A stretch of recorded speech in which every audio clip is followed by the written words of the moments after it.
Cancer is one of the world's biggest killers, and current treatments often have terrible side effects. So scientists have begun looking into ways to help the body's own defences fight back. When we have a bacterial or viral infection, our immune systems go into overdrive to tackle the invader and protect our bodies. It might be possible to harness this attack to combat cancer. At the British Science Festival, I talked to Louise and Vanessa, both PhD students at Birmingham University, to find out how. I'm Louise and I work within the Cancer Research Institute. So what are you looking at? At the moment, my PhD project is focusing on developing a vaccine towards curing cancer. And to do this, we're using a virus that infects up to 90% of the population without normally producing disease. And this virus is called cytomegalovirus, or CMV for short, so we'll call it CMV. And we're sort of using this virus as sort of a scaffold to stimulate the immune response in your body to generate these white blood cells, which can then go and target and kill the tumour cells. So you'd be injecting people with this virus. How would you tell their immune system not to just make antigens towards that virus, but to make them for a cancer? With this virus, we'll be taking a cancer antigen, which is a protein that this cancer expresses, which is not expressed by your normal healthy cells, and we'll be inserting it into the virus genome, and therefore any CD8 T cells, which are these immune cells that are generated towards the virus, will be directed towards this protein that's inserted from the cancer. You're sort of tricking your body into thinking this virus looks a bit like a cancer, but because it's a virus, you mount more of an immune response than you would if it was just cancer.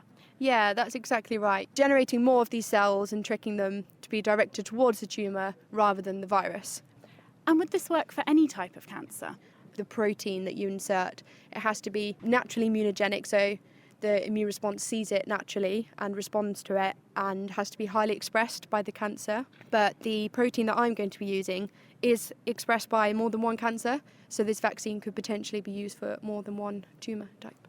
And which ones is it that you're looking at? Specifically at the minute, we're going to be looking at esophageal, which is a throat cancer and is quite fatal up to 90% of patients, so it's quite a desirable cancer to target. So how long do you think it'll be before school kids are getting injections for cancer alongside their MMR and things? Oh, a long, long time, I'm afraid. I think it's going to be hard to get ethics for this virus, which is normally not nice, I'd say, but doesn't really cause disease in your body. So it's going to be quite a long time. So you're actually using the live virus? It's not a dead version like they often use for injections? Yeah, for this it will be live virus, but it will be replication inefficient. So it's been manipulated in a way that it won't be replicating within your body. So it can't spread to the population that haven't been vaccinated. My name's Vanessa, and I'm also looking at how the immune system can be used to fight cancers. I'm looking at a slightly different way of doing that. So what I'm working on is an immunotherapy with one of the immune cells called the T cells. So we will be engineering those to target our cancer cells just like they would target any sort of flu or viral or any sort of infections that we might get. So how does it work normally when we get an infection and our body tries to fight it? When we become infected with bacteria or viruses, our white blood cells, called T cells, they recognise these pathogens.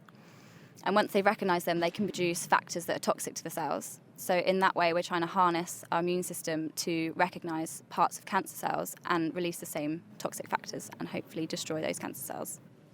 But the difference here is that bacteria or viruses are something that's come from outside, whereas cancer is your own body having gone wrong. So how would you make your body attack itself?